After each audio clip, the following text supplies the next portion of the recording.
Good morning, everyone. Just jumping on. It is Friday, the last day of the Open, sadly. And there's been a lot of talk about the programming and just the overall fitness test. So that kind of inspired me to talk a little bit more about programming. Not so much about the CrossFit Open, but just gym programming in general.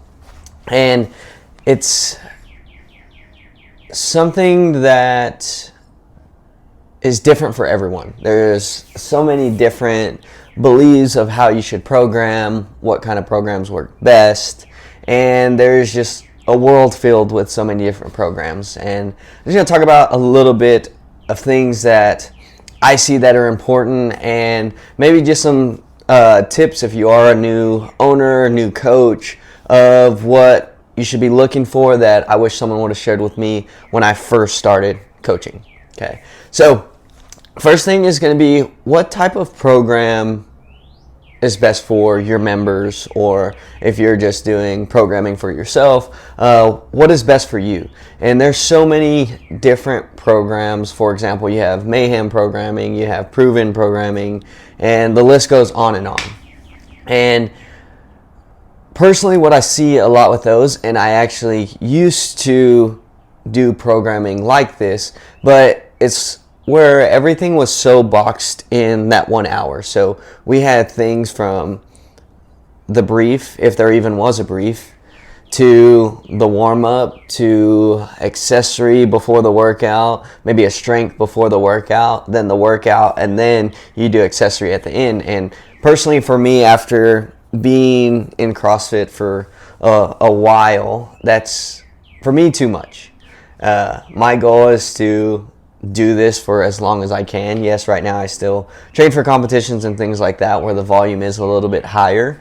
But if we're just talking about the average member who is seeking fitness, longevity, and wants to do it for a long time, and then I could see where days like that, if you're coming 5 days a week, doing a warm-up, a strength, a WOD, and then accessory work, that could lead to a little bit of a burnout and possibly someone going away from CrossFit. So I just food for thought as you look at your programming, or if you're someone who's looking at new programming, is it going to be good for your members to do 5-6 times a week, because you have those members who do come in and work out that many times?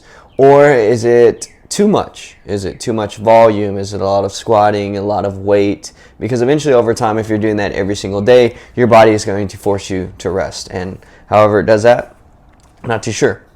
So also, as a new coach, what are the things I'm looking for when I have that programming in front of me? A few things would be, or one of the biggest things is going to be the stimulus. What is the stimulus of that workout? And all that means is, what is the goal of the workout? If it's a workout that it should be finished in 4 to 6 minutes, then how are we going to portray to our members in order for them to finish within that time frame? And most programs should have a stimulus. I would caution you in ensuring that you're testing these workouts, because sometimes the stimulus is set for different gyms that may have athletes that are fitter, that have been doing CrossFit for a lot longer, or maybe it's a younger population that is able to go faster and heavier. So I will caution you with making sure you find that stimulus and that intended domain, or that time frame that fits best for your gym. Don't just take the programming for what it is, and I would caution you, make sure you test it to ensure that that time frame is correct for the people in your gym. And then next would be scaling options. I found this one to evolve as I go. I always thought that a scaling option was a set options for those who aren't able to perform a certain movement. For example, the biggest one is bar muscle ups. So I always thought it was bar muscle ups, some sort of transition, and maybe we're going pull-ups, right? And that's just an example. What I've come to learn as coaching and talking about scaling options is Ideally, we want to get to a point where we are able to prescribe certain prescription to each one of our members. For example, you may have one athlete who really wants a bar muscle up. So in that day, there's bar muscle ups. What kind of option are you going to choose for them that's going to allow them to achieve that bar muscle up or eventually achieve that bar muscle up? And then you may have another member who has no desire to do a bar muscle up, but our goal is still to develop shoulder stability, core, all the things that you would most likely use for a bar muscle up. We still want them to get the benefits of that without maybe doing the actual bar muscle up. So what ways are you prescribing to them that still allows them to, again, meet the time domain of the workout, but also give them a fun, a useful option that is going to benefit them? So scaling option isn't just a set thing. It's really important to know your members, to know their goals, and adjust accordingly. And don't do the same adjustment every single time. For example, if you have that member who wants a ring muscle up and they struggle with transitions, don't just do transitions every single time. Still mix it up so they are building strength for that bar muscle up so we can eventually get them there. Let's see. Weight suggestions. Again, that programming may be geared toward other gyms that may have higher level of athletes, or just some programs program heavier, and you want to make sure that that weight is, again, adjusted for your members. That's why it is so important to test workouts. Here at the gym that I'm at, our head coach, our owner, actually tests the workouts the week before, so he gives us a general idea of like, man, that was a really heavy workout, maybe we should adjust that weight for our members. And there's a lot that goes into it, and he doesn't even write the programming. So just because you don't write it doesn't mean you shouldn't test it, that you shouldn't look at it, that you shouldn't adjust a time frame or a stimulus, or move things around, especially if there's a different reaction that you get from your members and they're just completely trashed from this workout, and then you have squatting again in that same week. Don't be afraid to move things around.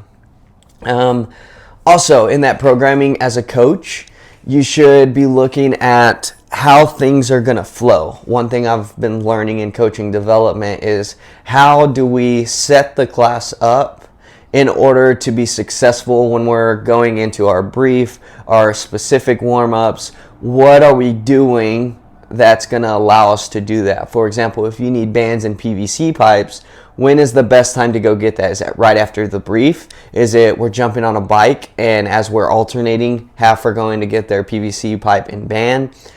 Just little things like that that are going to help us set up for success as we go through and coach that workout. So I think that's another thing to think about when you're going through programming, especially for your gym.